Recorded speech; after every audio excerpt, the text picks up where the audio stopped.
This conference will now be recorded.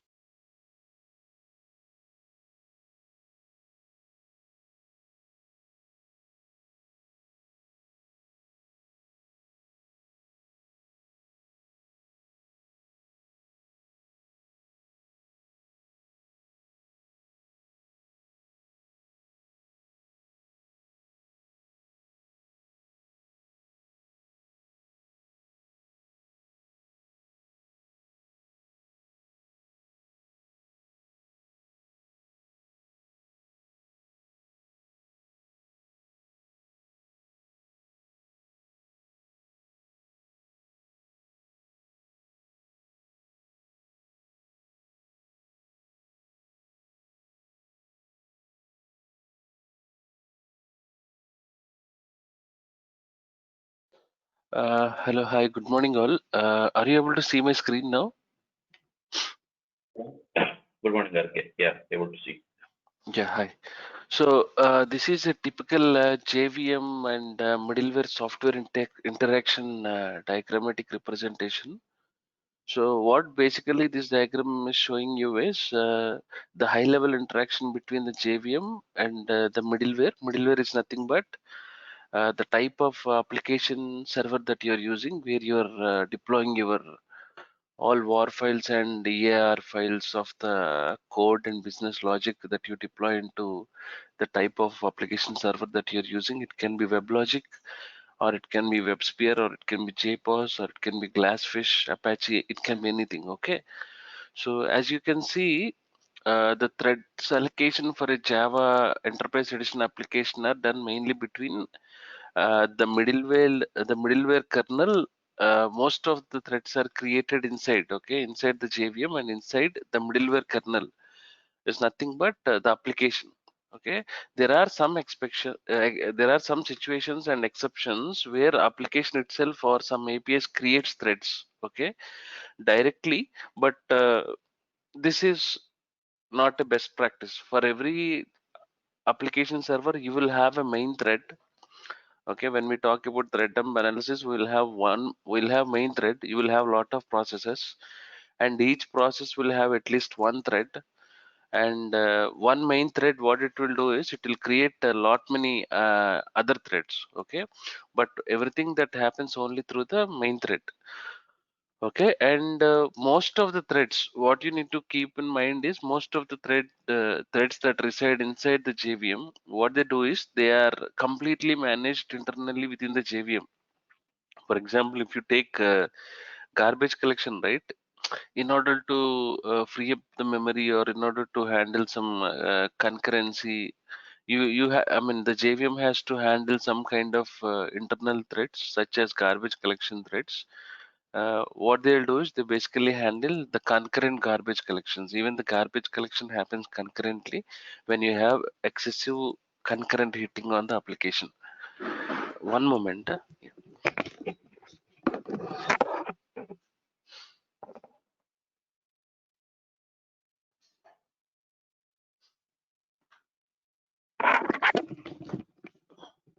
Okay,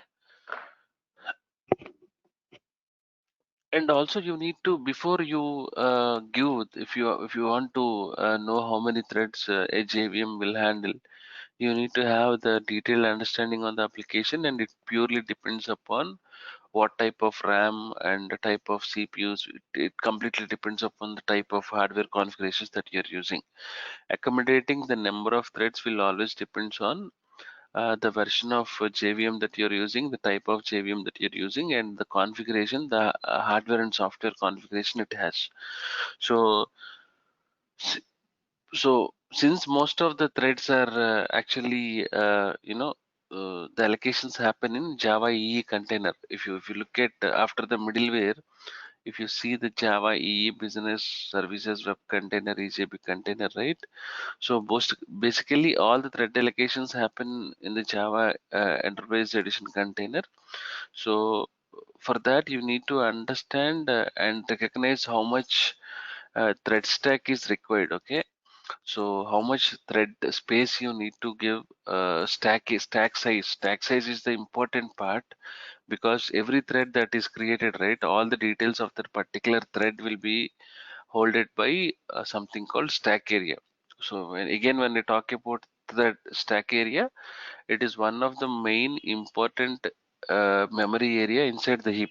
Out of 5 memory areas that we have inside the JVM, stack area is another important area where it will contain all the information of the thread, where it will hold all the information of the thread. So I'm sorry, my throat is bad today, so please excuse me. Uh, so that's what you have to for every thread allocation that happens inside the JV and Java Enterprise Edition container. You need to understand and recognize how much stack trace is required when you want to accommodate more number of threads before you take thread dump data. When you want to take multiple snapshots to understand the complete picture of all the threads, what they're doing at what point of time, you need to, the first point is always to check the thread stack trace, how much allocation that has been given and how much you need to give. So this basically what this will do is this will allow you to understand quickly the type of request, okay, that Java EE container is attempting to execute. So if you before you take multiple thread dumps, I told you yesterday, if you remember, there is something called a priority of threads. You need to, in that direction, you need to understand. Like, for example, in the thread dump analysis in parallel, the first thing that you see is blocked threads. Then you see for the waiting threads. Then after identifying all the blocked threads and waiting threads, so the next immediate action item is what to do next is the question, right? So for that, there are few cases that you need to take care before you start investigating the thread dump analysis. But again, from a thread dump analysis perspective, uh, the main thing that you learn is how to differentiate between the different thread pools. Even yesterday I told you the same thing, right? In every time, if you're running out of threads, you immediately go back and increase the size of the thread pools, right? So again, increasing the thread pool, okay? Increasing the thread pool will increase the concurrency on the application, but not the response time. Okay, it will not optimize the response time. It can accommodate more number of threads. It can allow the user to have application to have high concurrency, but it will not improve the performance. Okay, the only efficient thing with respect to performance optimization is the development team has to write an efficient code where there are no deadlocks happening, okay, where there are no threads are waiting for a very long time based upon too many conditions. So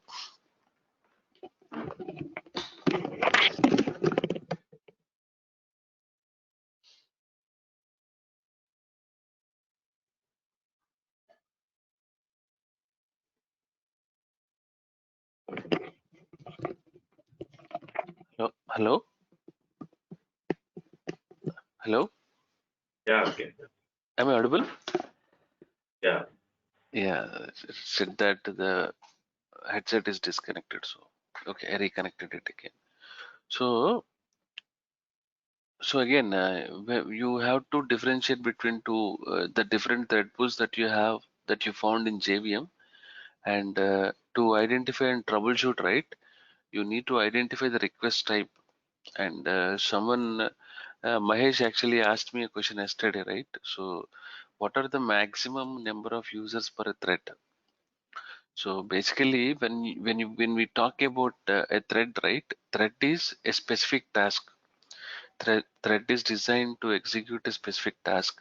So if we talk logically, so what happens is, if you have some high user base, there is some percentage of concurrency, right?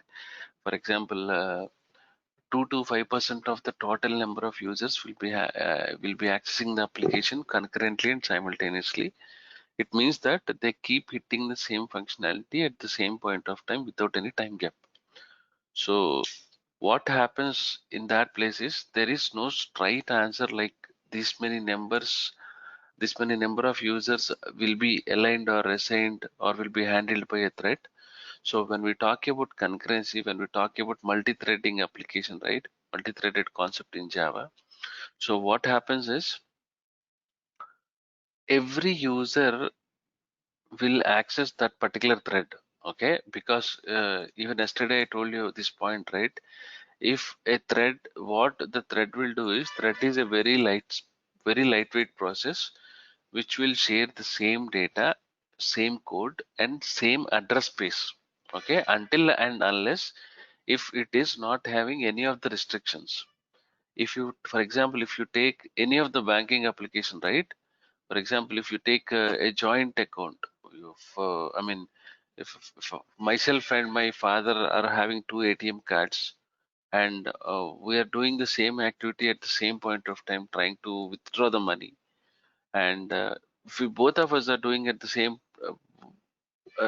point of time, so you will see some kind of unexpected behavior. Like if I am withdrawing, if there is a cash of 10,000 10k balance, so if I am trying to withdraw some 6k, even if my father is I mean trying to check his balance, so it will still show 10k after withdrawing 6k in parallel.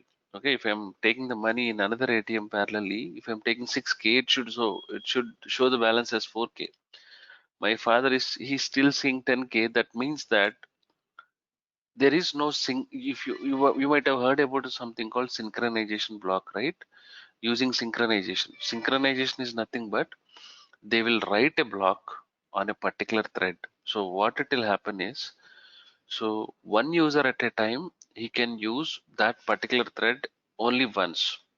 If a second user has to come and use that thread, the first user has to complete his task, and the remaining users who wants to execute that or who wants to make use of thread, they have to wait in queue.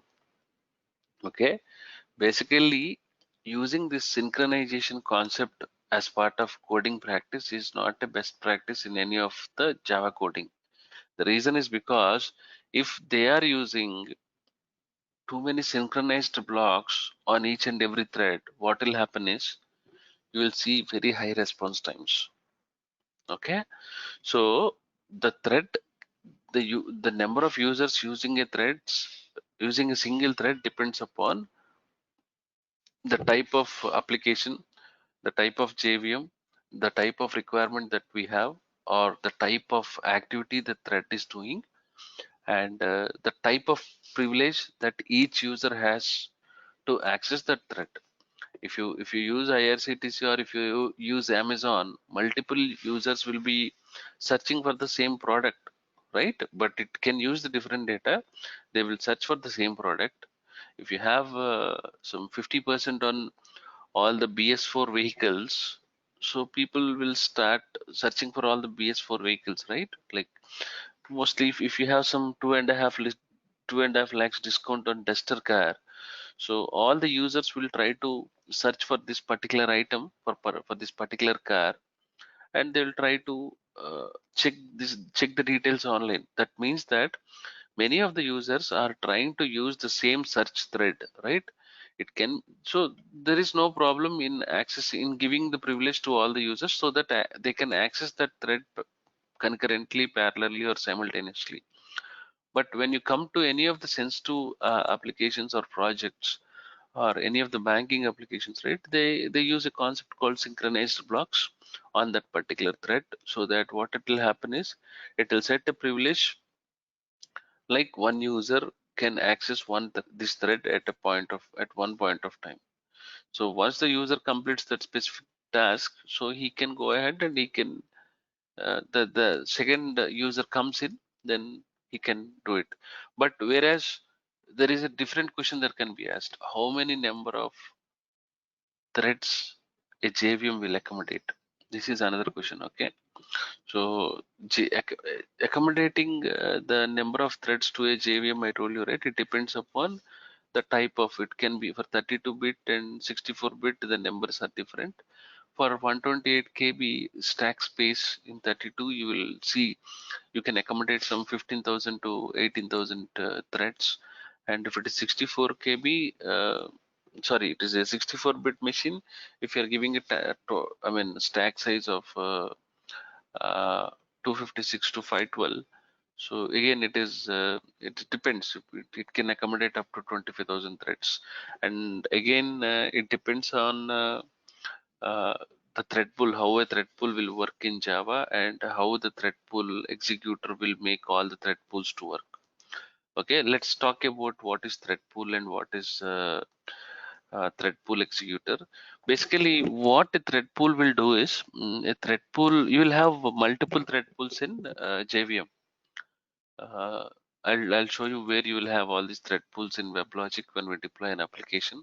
Basically, a thread pool is a collection of all the pre-initialized threads. That means that threads are created, they're ready to run state, or they might be actually running.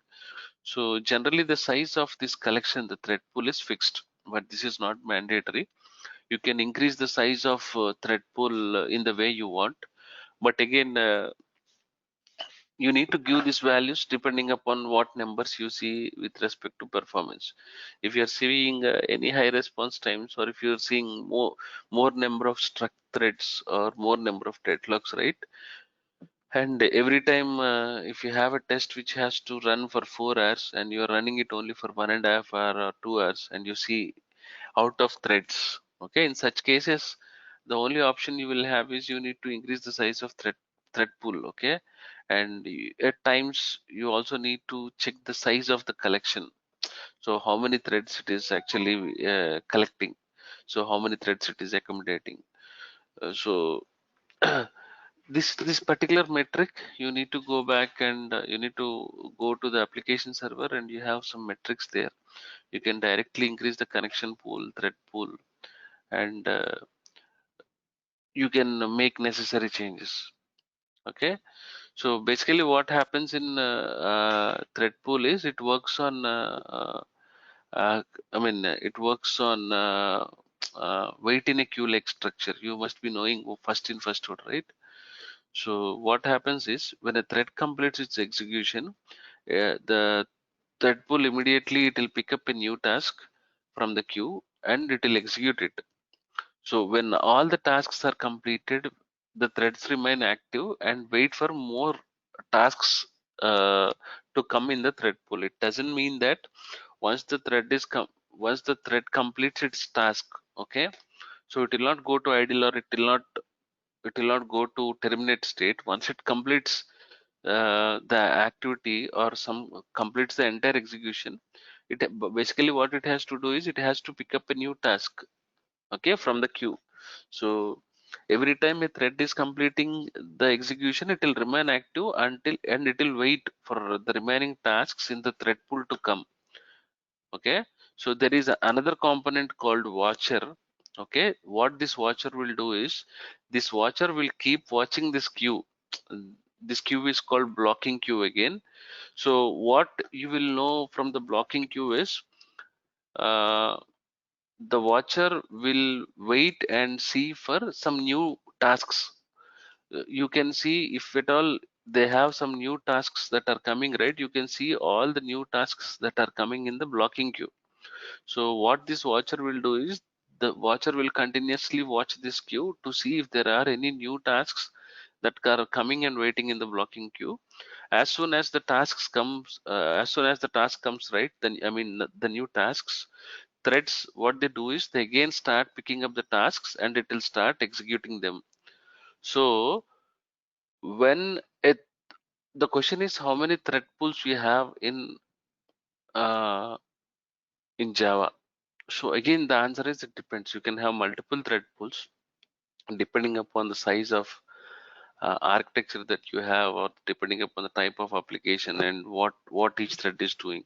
So considering all these parameters, you set some n number of thread pools, and you see the size of the collection of this thread pool. And again, what you have to remember is the size of the size of the thread pool collection is not fixed, and it is not mandatory that you have to give only 512 or 256, or it has to give, it has to collect only 10 threads or 20 threads. It is not like that. Depending upon how your application is behaving, you tune some parameters to see what is happening. Accordingly, you set all these values. Okay, uh, don't worry about all that stuff. We'll try to run a sample test to see how threads are behaving. Okay, and there is to take care of all these thread pools, you have a thread pool executor in this one. Okay, so what if you take from, if you consider the Java from Java 5 version, Java concurrency API, which is an inbuilt API, this provides a mechanism called executor framework. So the executor framework is nothing but the thread pool executor. So what this thread pool executor will do is it will separate the task creation and the execution of the tasks. Okay, so, and what you have to remember about thread pool executor is the thread pool executor will only implement the runnable objects and send them to the executor. The remaining states of the objects it will not touch. Whatever the objects that are running, okay, they will send, it will send all of them to the executor.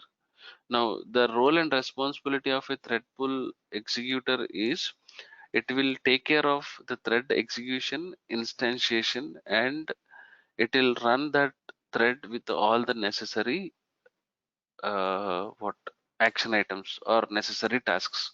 So thread pool executor will be responsible to take care of all the execution, instantiation, and all which task has to uh, which task has to be executed by what thread.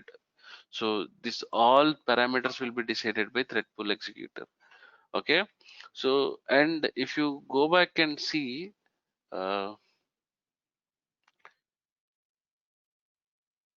just a minute.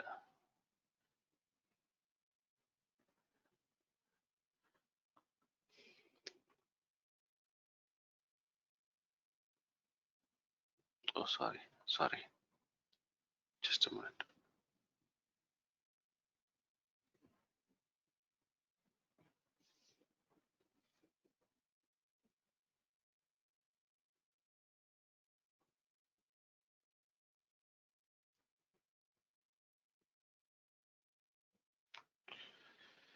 So, and we already spoke about different things that we have in thread dump, right? For example, if you take a thread, once you take the thread dump, right? We have multiple ways to take a thread dump. So once you take a thread dump, the first thing that you see is the thread name. Okay, the thread name you can see from the name will be given by the middleware vendor. Okay, like, so whatever the thread id or whatever the thread name, so that you see, it is, you can see the thread name and thread id along with its associated thread pool name, and you can also see the thread state. You can see all of them from the middleware kernel. Okay, and the second thing is you see the thread type and thread priority. When I say thread type, right, it will tell you what thread it is. Is it a daemon thread or it is a user thread, non-daemon thread? So basically, what you get all this information only from the middleware software. Is nothing but WebLogic or WebSphere. So what they do is they typically create their threads as daemon threads or non-daemon threads, which runs in the background. Mostly the middleware kernel, the WebLogic, what they do is they they create all the threads as daemon threads, which run in the background, because whatever the Java that you install, it comes with JDK and JRE, and the JVM will be deployed on the middleware application. on the middleware part, right? Which is again the WebLogic or WebSphere. So there are some inbuilt features of JVM, which is also called garbage collection. So most of the times when this middleware software, right, they every time when they create, they try to create all the threads or all the threads as daemon threads.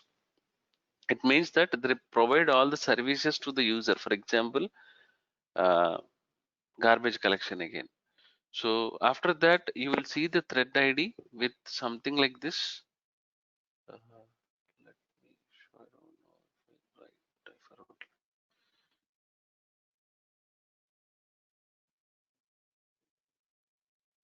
Okay.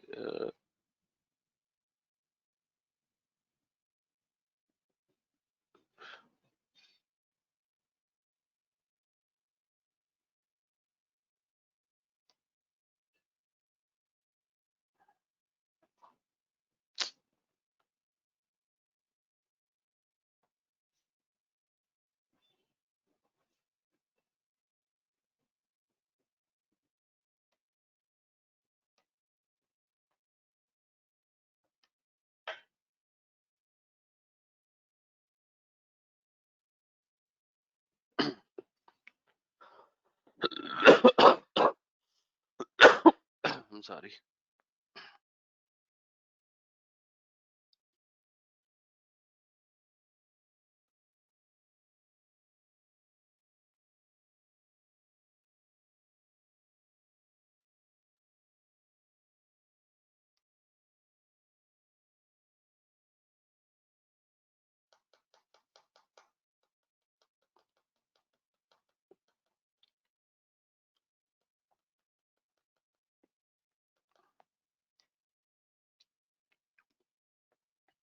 I'll share you some sample thread dump. Okay. What you can do is there is something fastthread.io. You must be knowing that, right?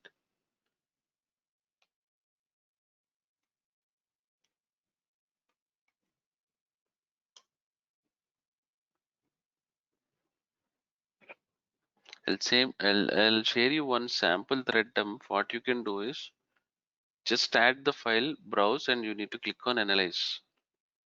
I can directly show it to you, but I don't want to do that. I'll share you the sample thread dump file. Just add here. You browse the file. I'll send it on the email, but not today or tomorrow. By end of tomorrow, I'll share the thread dump sample thread dump file. You can just add this file, click analyze, and tell me what you have identified. Okay. Anyhow, I'll show it to you and I'll explain it to you very clearly. But before that, I would like everyone to just add that file in in the online analyzing tool. Just click on analyze and tell me what happened. That's all I need. So when I talk about the thread ID, if you look at this part, right? So when you see Okay, the you said thread that. dump, Okay, able to hear sorry. me? Yes, tell me why. You said you'll share heap dump also. Can you please share with that? Heap dump, I don't think so because heap dump is the size is very bigger. So I'll try to send it, and I'm not sure. That is a banking heap dump. So I'm just I have so many thread dumps. I'm not sure about the heap dump. Heap dump, let me try. I'll try to send it. Okay. Heap dump, you know, right? You where to know and where to analyze this heap dump. You know it.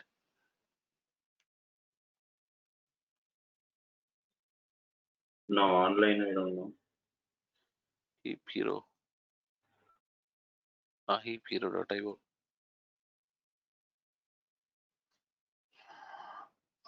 Okay.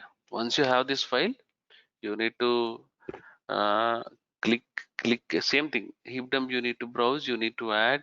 You need to click on analyze. Let me try sending you one sample heap and sample thread dump. Let us see what you'll analyze. Okay. But tell me what you understood from analyzing. That is how you will add some experience. Okay. So Java thread ID is nothing but a TID, right? This TID is basically is unique for every thread. So this is the Java thread ID obtained via java.lang.thread. Some package, and this is this is an inbuilt thing. I mean, the thread ID generation, right? It happens again from the middleware software.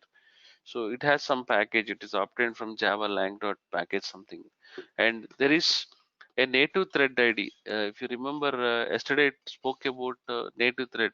Can anyone of you tell me what is native thread?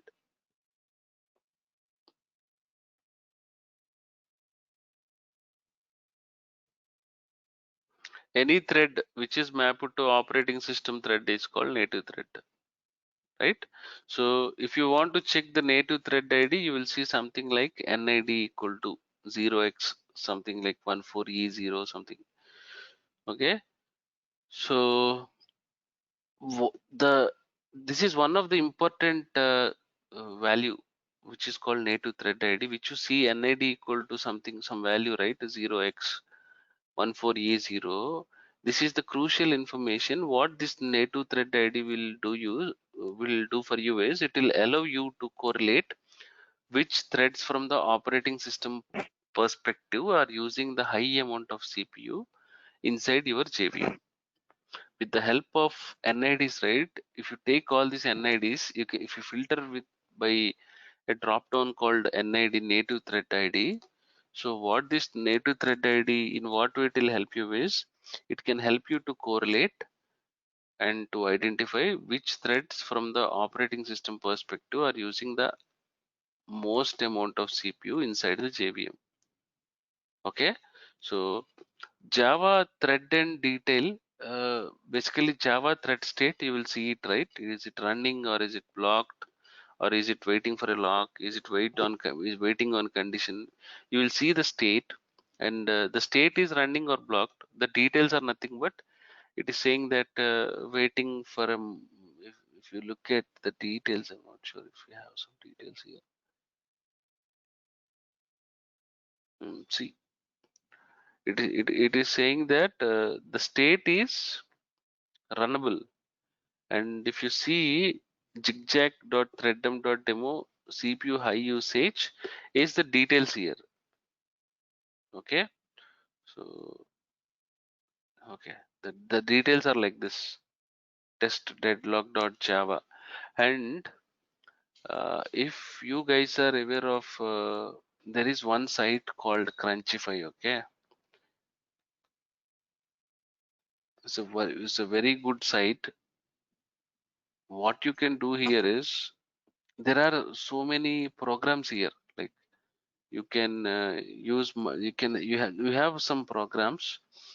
If you have that program in your Eclipse IDE, right? What it will do is there is a program to generate a deadlock.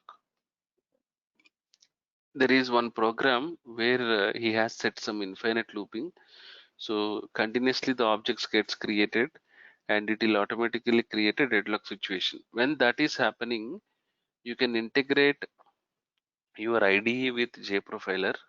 Okay, you can integrate your Eclipse with Apache Tomcat or WebLogic. You can run it and you can take a thread dump. You can see the deadlock. So we'll do that. I'll show you like a real-time scenario. So I mean I'll show you what exactly we do in from a real-time perspective, like how we take a thread dump, how we have to analyze what are all the parameters we need to look at. So what are all the various tools? I'll show you all of them. But native thread ID, again, it will tell you why the CPU is increasing. And this is also one answer when you were asked saying that what is why what are the main reasons, for what reasons you are seeing the high CPU utilization. So how do you diagnose a CPU spike? So what is your uh, take on how do you investigate or how do you troubleshoot high CPU utilization? One is you see the number of garbage collection cycles. If you try to see the high excessive garbage collection, high GC pause time, you check for the heap, the thread dump analysis. In the thread dump analysis, you check for the native threads. The reason why you check for the native threads is because all the thread IDs which are mapped to operating systems are called native threads. So When you are troubleshooting with the native thread IDs, you are trying to find out which native thread ID, which native thread among all the threads is taking high amount of CPU from my OS perspective, from the operating system side. This is how this is one solution to investigate the high CPU spike, high CPU utilization. So, and if you go to Java thread stack trace, right? This is another important, another most important data that you will find from the thread dump, Java thread stack trace. So basically what it will tell you is, it will show you where you have spent, this is the place where you will spend most of the time in analysis. Thread dump analysis will actually happen in Java thread stack trace. So 90% of your analysis will happen from here, and all the information that you need in order to pinpoint the root cause rate of many problem pattern types, you will get all this information only from the Java thread stack trace. It will give you the complete information of each thread. Okay, so you will learn everything day by day, more from your thread dump analysis experience. If you start taking thread dumps, right? If you are continuously taking thread dumps for every project from today for the next 3 months, you will become like an expert. You will understand all these different areas. But it will add more expertise experience when you start working, when you start analyzing more number of thread dumps. It's not just taking it. Once you take the thread dump, you need to go, I need to analyze the thread dump. You need to look at all the thread dump part. So what it is doing, and how each thread is working. So this is this particular diagram, right? This is Java hotspot VM. You have different virtual machines, right? Different JVMs from IBM, JRocket.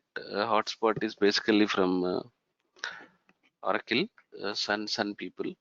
So in order to give you some better understanding, I have captured this diagram. So this diagram, I mean, it will show you some visual breakdown of all the different components that we have inside a hotspot VM thread dump, and what are all the different thread pools you will find. If you look at the components, right, the first one is full thread dump identifier on hotspot version.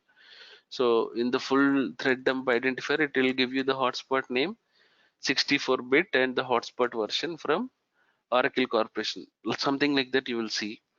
And this is basically a unique keyword that you will find in your middleware. Okay, it will give you the complete full thread dump identifier name and hotspot version.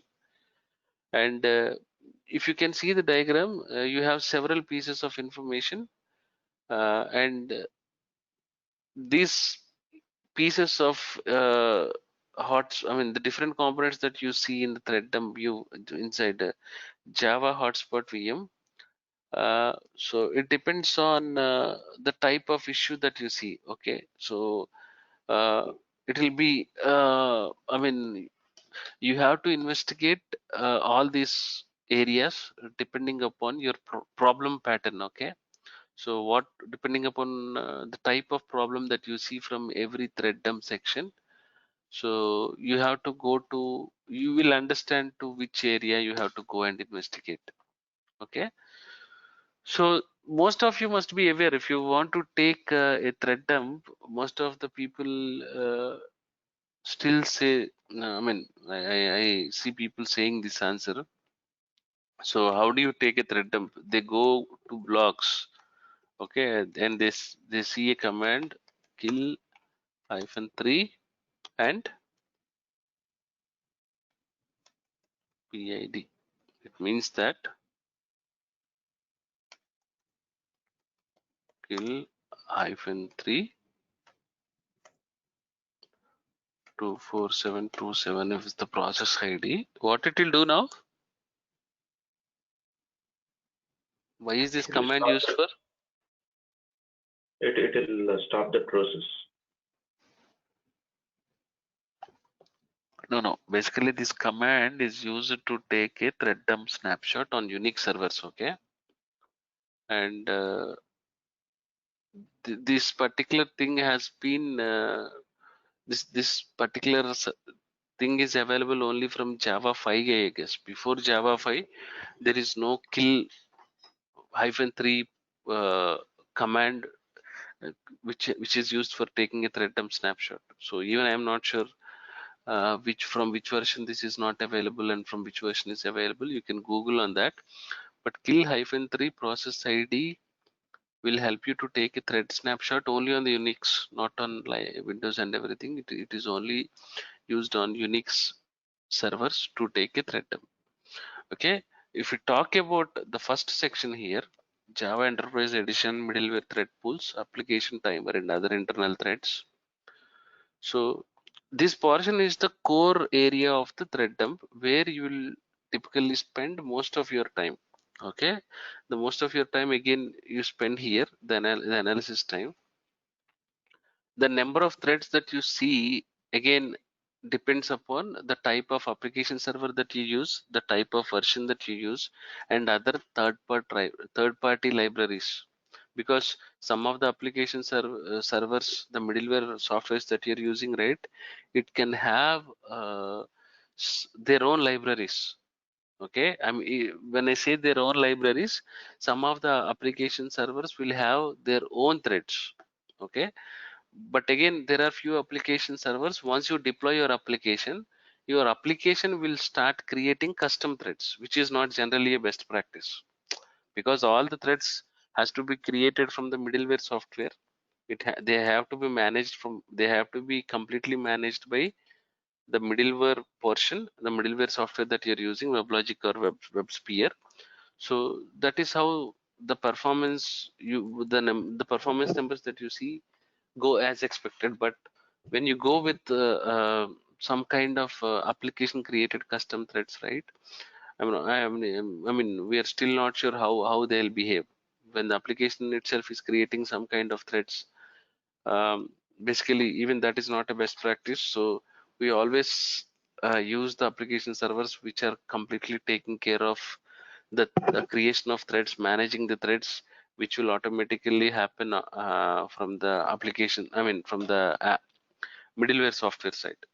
Okay, so if you take the second part, right, there is something called hotspot VM thread. Okay, so these two things, this is the place where you spend most of the time. If you go to the hotspot VM thread, right, this hotspot VM thread is nothing but these are completely what to say, these are completely internal hotspot operations. That means that when I say hotspot VM thread, this is an internal thread managed by the hotspot VM in order to perform some internal activities. Okay, internal native operations. So typically you will not worry about all the hotspot VM threads unless you see something like a high CPU utilization. Okay, until and unless you see some high CPU utilization, you don't go back and see for a hotspot VM thread. You only consider the thread pools here, the WebLogic main thread, and other threads that are created and managed automatically inside the JVM with the help of Java Hotspot VM. The first two sections you worry. Forget about Hotspot VM thread. Okay, you have to worry only when you see some kind of high CPU utilization. So the fourth section, if you see hotspot GC threads, right? So basically these GC threads, what they can do is, right, JVM will initiate some periodic GC activities in a parallel manner. So every time the objects are coming created, uh, the cleaning happens in parallel, right? So what happens here is when the GC is happening in parallel, is if in a continuous manner, so you will see a overall reduction of the GC time. So when the GC time is higher or lower at times, again you see something like a CPU utilization.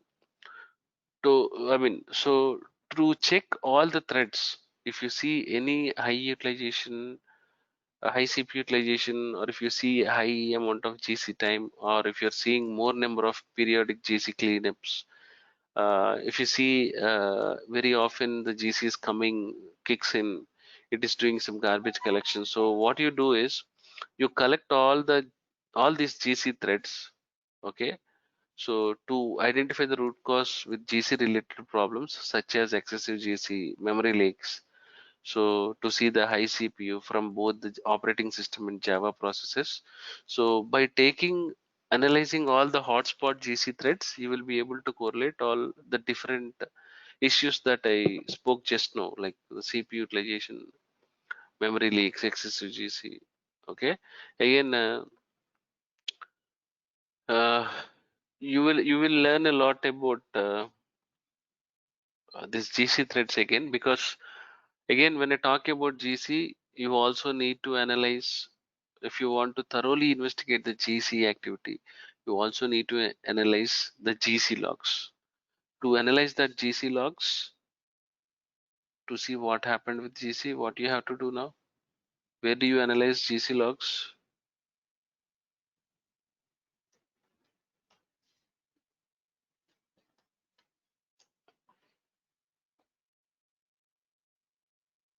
Okay, so this is nothing but like heap hero and fastthread.io. This is gceasy.io. I don't have any GC log file. So what you can do is you can bring the GC file here, log file here. You can upload here and you click on analyze. So the unique feature of all these online analyzers, right? They have some intelligence of the product what we have in live GCZ or fast thread. They have its own intelligence in identifying the problem suspects, and it will give you a very high level report in detail, which will where every performance engineer who is a beginner level, who is in the beginner level, can also understand something from the report that is given by this online analyzers. It will give you the pie chart representation of data. It will tell you how many suspects you have, how many problems you have. So it will tell you all of these things.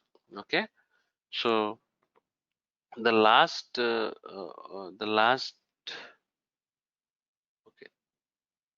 the last one is JNA global references count and Java heap current utilization view.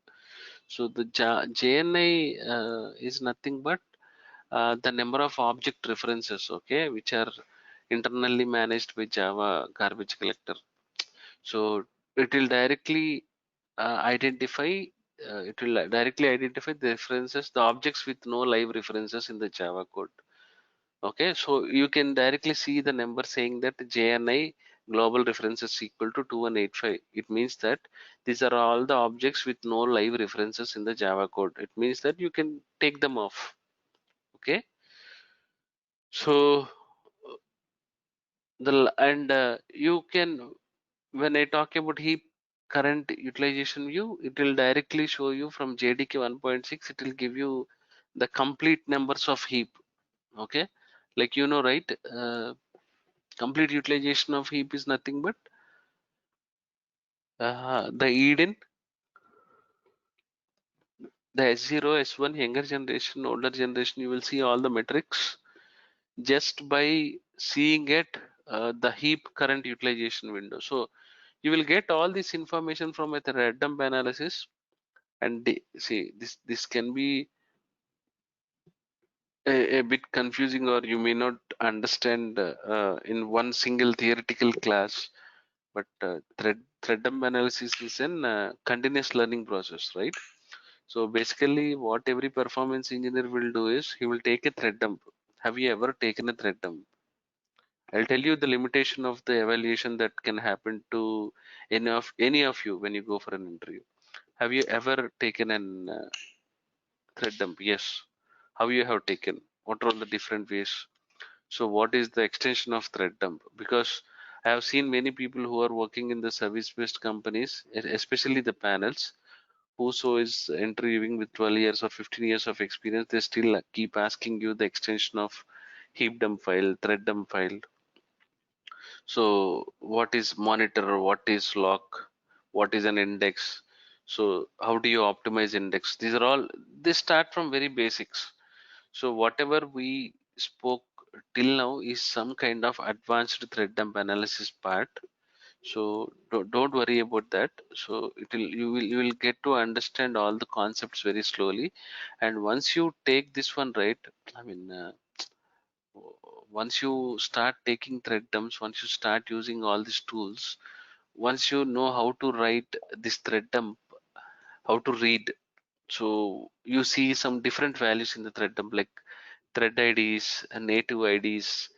So you will see the state of the threads, you will see the description of the threads, saying that waiting on condition, waiting. So slowly you will understand what you need to do with the blocked threads and thread, and waiting threads. So but after all this analyzing, right, after all this analysis, if you want to investigate, so when the question is how you can investigate is the question. When you have such a question, when you have such questions, right? So first thing, you need to have good understanding on the thread states. Okay, when you have good understanding on the thread states, it will be very easy for you to understand thread dump. Okay, and this thread dump can be taken on any environment. It can be on the staging, it can be on the production, or it can be the QA, dedicated performance environment, which can be a mirror image or the exact replica or 1/3 size of your prod. Okay, so a typical web application, any application, if you take some average number, it will have 25 to 50 working threads. Okay, and adding to these threads, you will have catches added to it, and there will be some system threads, and all these threads will have one main thread which will completely take care of all the other threads. Okay, so what you need to keep in mind is how you have to, after analyzing the thread dump, what is that I have to do. Again, it is not you, it is the developer. But if you learn Java, you will learn how to optimize, and you will directly understand from where exactly is the issue. You need not even wait for the developer to come back. You can directly say that this is creating the problem. Okay, for that, what you need to do is you need to understand the application. First point, every time you take a thread dump, you need to understand the fundamental concepts of your application. So the technology components that you have and the way they have been implemented. And if you know all these uh, concepts, right, the infrastructure, the use cases, traversal, and if you are a consultant or if you are a senior performance engineer, you all the time you will not work closely with the development team, right? For that reason, and there are few situations for few projects. I mean, there are few projects that I was a part of. The performance team is with TCS. Okay, the development team is with Accenture, the DB team is with HTC. Okay, and the application team is with Cognizant. So when you are working with a multi-vendor client, where your work action items are distributed across different vendors uh, into bits and pieces, it is very hard for you to get in touch with, I mean, to work closely with any of the team, and you cannot get a complete fix within the expected time. I mean, the fix which is supposed to come in 2 days, it can go up to 20 days, or sometimes it can go up to 31 days. Some people, the other teams, work in different countries with different time zones, so you will not get the response. And there are some people will, they can feel like, why should I help to the TCS guy? Some Accenture guy can think like, why do I need to respond on this one? So for every time a business analyst or a business team or an application expert or an architect cannot come back to you and cannot explain you this is the issue, this is the fix that I have done. So when you are working as a consultant or when you're working as a senior performance engineer, you need to understand the application. You need to have some good experience in writing some Java snippets, Java code snippets. When you have all this information, it will be very, very easy for you to understand the problem, from which thread pool, what is the issue with what thread. By looking at by taking a thread ID and by taking a native thread ID, you will be able to troubleshoot and identify the root cause with the help of any of the profiling tool. Okay. So the second point is something like eliminate. 1 minute.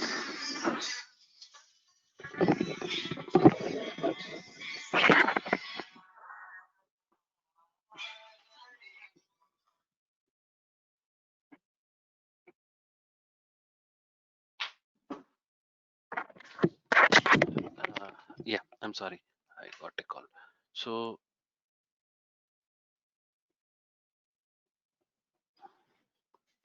So eliminate runnable threads is nothing but don't worry in state. So they're already being actively scheduled, and you need not extensively focus on them like to understand what they are doing. Don't worry about the running threads. Okay. So only thing you need to look at is the blocked and waiting threads. Okay. And the third point is you need to eliminate the idle threads. Idle threads is nothing but there are some threads in the application, they are always in idle state. Okay, they can be either waiting for an incoming connection or sleeping for a period of time, or they're just idle. Idle means they're doing nothing. They can sleep, they can park, or they are waiting for some incoming connection, or they are waiting for some task. So so what you have to do is you don't worry about the idle threads. They'll not do anything for you. Even if they're waiting or sleeping for valid reasons, you need not worry. If you see a TCP connection is waiting for an incoming connection, you need not worry much about that particular thread. So the expected nature of an application, a thread, the idle thread can be safely ignored. Don't worry about that idle threads as well. So what you have to understand here is you don't worry about running threads or idle threads. Just wait for blocked and waiting threads. Now, when I say, can you allow me a minute? I'm getting a call continuously.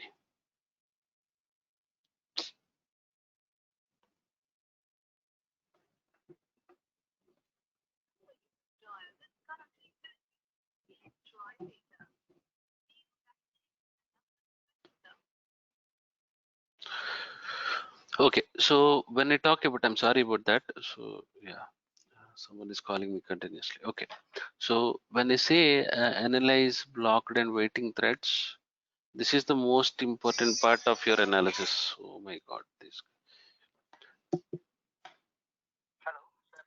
Yes. Sir, good morning, sir. నేను లక్ష్మణ్ నుంచి call చేస్తున్నాను sir. Okay.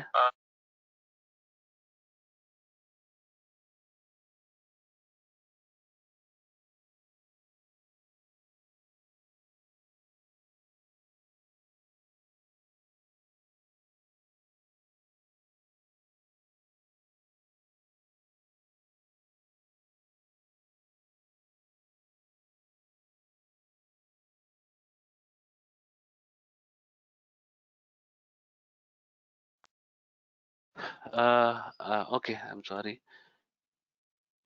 Okay, so yeah, when we talk about the blocked and waiting threads, I don't say you will spend 80% or 75% of the time.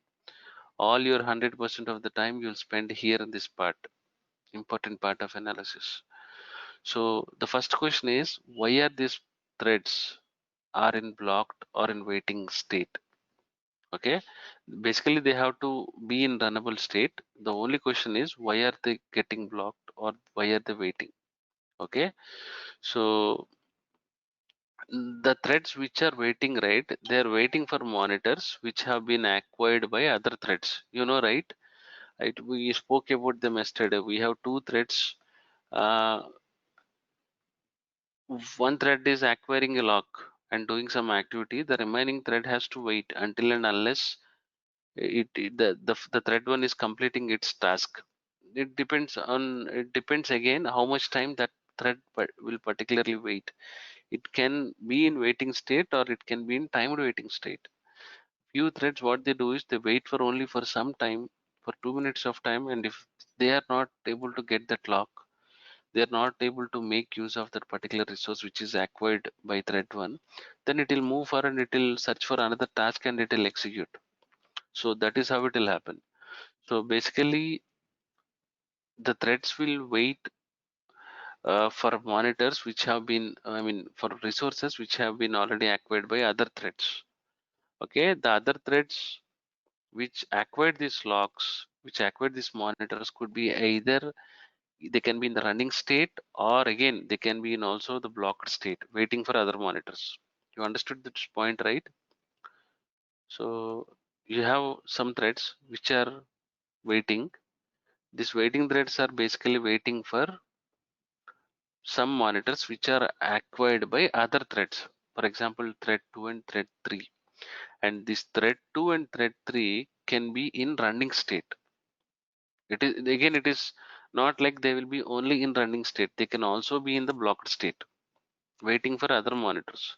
So using these thread terms, it is easy to scan for us to understand which thread owns the required monitor, and you can understand the situation better. Okay, so if you look at the thread dump, if you look at any of the thread, for example TCP connection with the thread ID is blocked state, and you will see a description like waiting to lock a monitor. Okay, so and you can also see TCP connection has obtained the monitor. So if you look at all the different threads, that is how each why each thread is waiting. So if you understand this waiting thread will get a monitor from other thread, then it is fine. And if that particular thread is waiting for 1 hour or 2 or 30 minutes for a prolonged period of time without getting any resource from other threads, then it is a bottleneck. Okay, the same thing with blocked threads. What they do is they lock the resources, and they will not give these resources to other threads which are trying to do some activity. So this is one situation where you need to report to the developer. And the last point is you need to analyze thread terms over a duration. That means that it is very important to understand the snapshot of the thread terms that you take of the current execution context. So it is important for you to understand how many times you have to take. Okay, how many thread terms I have to take, because one snapshot would not be enough to reach the conclusion, right? So why the threads are blocking or why the threads are waiting. So you have to take some multiple snapshots for a smaller duration. This is a best practice. For a smaller, taking a multiple thread snapshots for a smaller duration will help you to understand what each thread is repeatedly doing what. Okay, the best practice, I mean, again, you will not do this in real time. It always depends on what type of requirement you have, what type of situations you have, and what is your performance goal or accomplishment. It depends on that parameters. I'll not directly tell you that. Basically, what I do is I take one snapshot for every 5 seconds, and I take multiple snapshots for a couple of minutes. Okay, you can also increase the duration between the snapshots based on your application needs, application context. It purely depends on the type of application, the type of testing, the type of flavor of performance testing. For stress testing, you take in one way, and load testing is a different approach, and endurance is a different approach. So 5 seconds, you can take one thread dump. Continuously, if you take for 10 minutes, you can correlate and see what in common what one particular thread is doing. it is blocked in all the thread dumps, that is a culprit. That is a primary suspect, right? So thread dump is a fair conclusion for all the performance issues. Okay, so you need to slowly, in a continuous learning process, you will slowly get more understanding on the thread dump. And if you have some time, buy a book called Head First Java. It's like a story book. It will say it will take some 2.5 months of time to learn all the Java concepts. Once you get familiar with all these Java concepts, you will directly understand what is this deadlock, why it is, what is a lock, what is a monitor, what is this java.lang.thread.join. In the braces it says that unknown resource. What does it mean? You are seeing a message like locked. In the braces you see some ID and java.lang.thread. How many of you know what is java.lang.thread? No one, right? And It's a again it class. says the right, it is a class. So it's an inbuilt class. So when you read the thread dump, you need to understand the native method, the type of class, on which class it is waiting. So how can I go back in the profiling tool and see this particular class, what this class is doing, how much CPU it is taking, how much memory is taking. So everything is interlinked, okay? And again, there are few race conditions in thread dump analysis. It is always the classic deadlocks, okay? Classic deadlocks, you know, right? We already discussed. And you always have out of threads. Out of threads is nothing but response time of your transactions will go down rapidly, okay? Every page in your application, every transaction in your application will take more time to render. This can happen because of out of threads, okay? The application for the first 1 hour, if you see the application throughput in the load test, if you see the throughput as constant, and now you're seeing it is going down, it is because it is one of the reason for running out of threads, okay? And the application server or the database server are running with some kind of limitations. For example, if you have 100 requests, every alternate request is failing, okay? That means that one thread is able to do execute and another thread is not able to execute. One thread is able to run, one is waiting, one is blocking.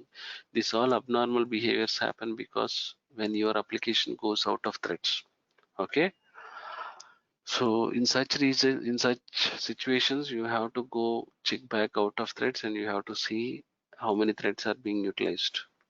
Okay, for that you need a thread dump. From the JVM level, you need to, if you will directly have a huge impact on the application, don't worry about that. If you want to go back and see if the application is going out of threads or not, you have to, you will see a very huge impact on the application. It can directly go down. Okay, it will not perform satisfactorily when you attach some profiling tool. Even if you start monitoring, you will not be able to get uh, the appropriate response. Okay, and the last one is the resource contention. This is the most common thing that happen in every application, every web application. You know that what is resource contention? What is contention?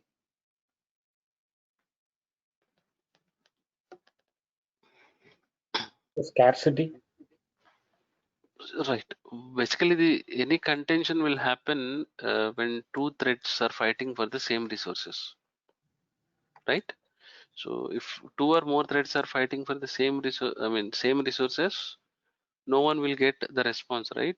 So the majority of the threads in the application will be fighting for the same resource. So if more number of threads are fighting about the application, what can be the reason? What is the issue? You have so much of resource contention. What is the first bottleneck you can think of?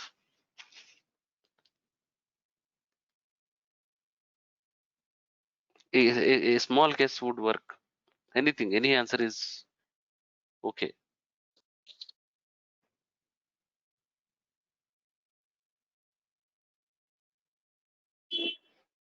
Anyone?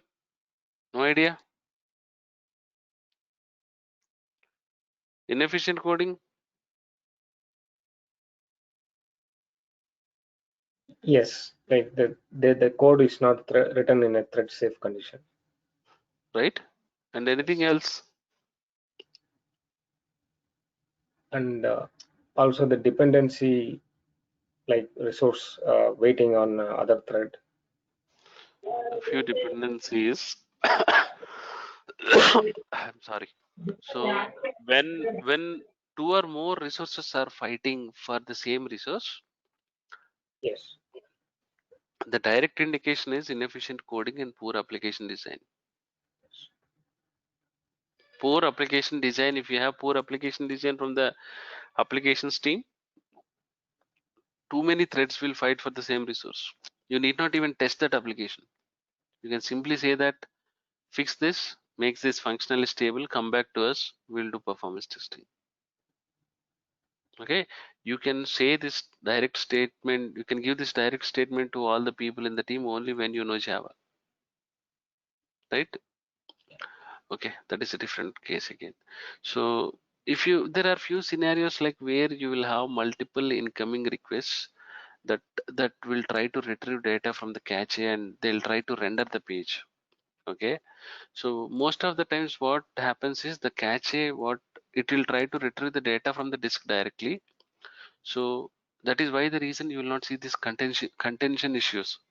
But when you are already using simulate new browser on every iteration, right? Simulate new user or new browser. What Let is that new option?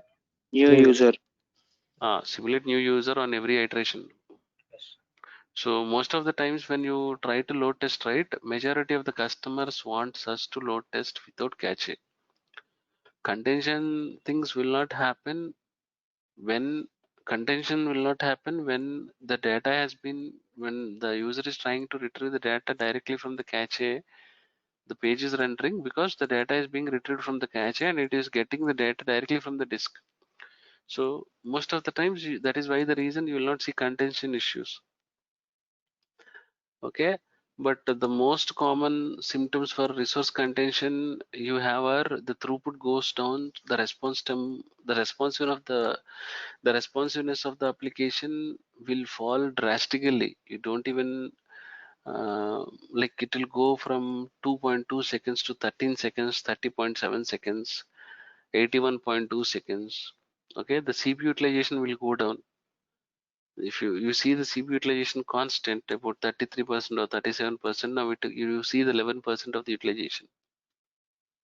Okay, so what will happen is all the application resources, especially the DB connection pools, uh, they will be freed and they will be available all the time. If there is a lot of contention, you will not have much load on the DB. Okay, and if you have too much, if you see high number of blocked, high number of waiting threads waiting for monitor, if you see, keep this in mind. Okay, you have to remember this point. If you see more number of blocked, more number of waiting threads in these two states with a description called waiting for monitor entry state, it means that there is too much of contention in the application. There is too much of resource contention. Every one or more threads are fighting for the same resource. Each thread is not releasing the lock. Each thread is not releasing the monitor. So all these things, different things. Okay.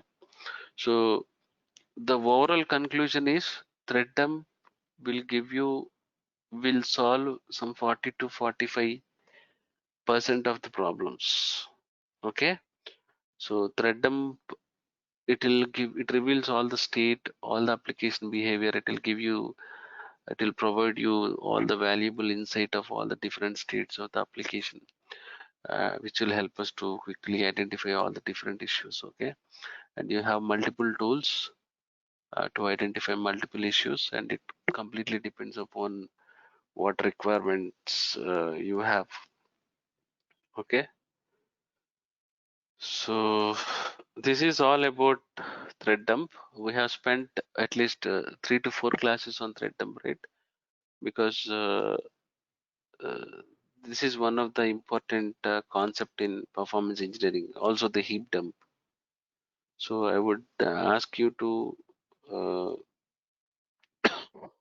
install all this. I would recommend you to install the profiling tools, learn Java, and read more articles on thread dump analysis and heap dump analysis. Okay, so get some good hands-on experience. And if you have any questions, I'll send you the sample heap and thread dump. If you have any questions, you can always come back to me or call me. It's always good you call me, okay? Because I don't respond on WhatsApp messages. I have so many messages that are coming from different groups, office groups and all. So I don't respond. So you can call me. Even if you drop me a message on WhatsApp, I can get back to you after 8 o'clock in the evening. I'll respond to your messages only after 8. Okay? Yeah, All right. RK, one question I would have missed it, I guess. When to take a heap dump? Sorry, thread dumps.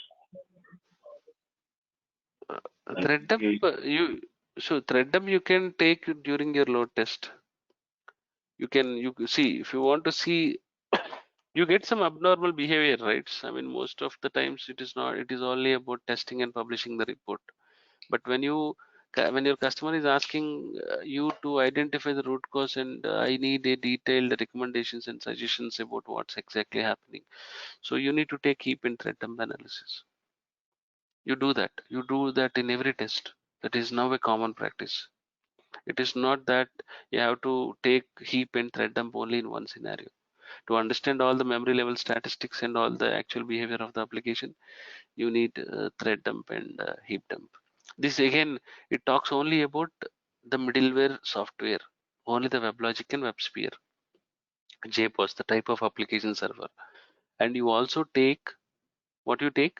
AWR report, ADDM, Automatic Database Diagnostic Monitor, and ASH report, which is an active session history from the database. To identify all the issues from the database, you take all these reports. And to monitor all the different metrics, you need to have a good APM in place, like Dynatrace or AppDynamics or CA APM would help. So you can take thread dump anytime.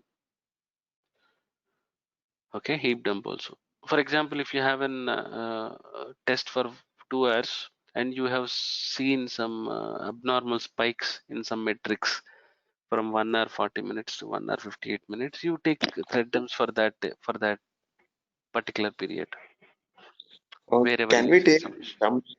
Can we take dumps from AppDynamics directly? Not sure. No, I'm not sure on that, but CA APM you can take. Okay. Dynatrace also, I think we can take AppDynamics, and I don't know. I mean, I'm not sure.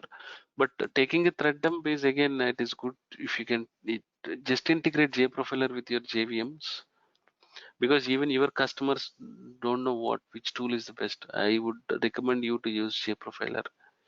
JProfiler is simple, integration is simple. You can take thread dumps. Very, very simple. Okay, like when we say this web application, when there are multiple app servers and multiple JVMs inside that, so would we be able to connect from JProfiler to all of them? You can add all of them. You can add multiple JVMs. Okay. Sure. Thank you. So this is like a boring concept. This is a very, very boring concept, but I mean, you just need to concentrate for 2 to 3%, so you'll understand the things. If you have any questions, you can come back to me anytime. Okay. So even if you see some issues from your projects, also you can ask me. I can help you on that. So that is all for today. We will talk about. We'll talk about .NET, right? Okay, we have a .NET. Okay, we have a .NET. We'll start with .NET and then database. Okay, so we'll start with .NET tomorrow. All right. Thanks all of you for joining. Thanks for your time. We'll meet tomorrow again. All right. Thanks. Good day. Thank Bye. you so much. Bye. You too.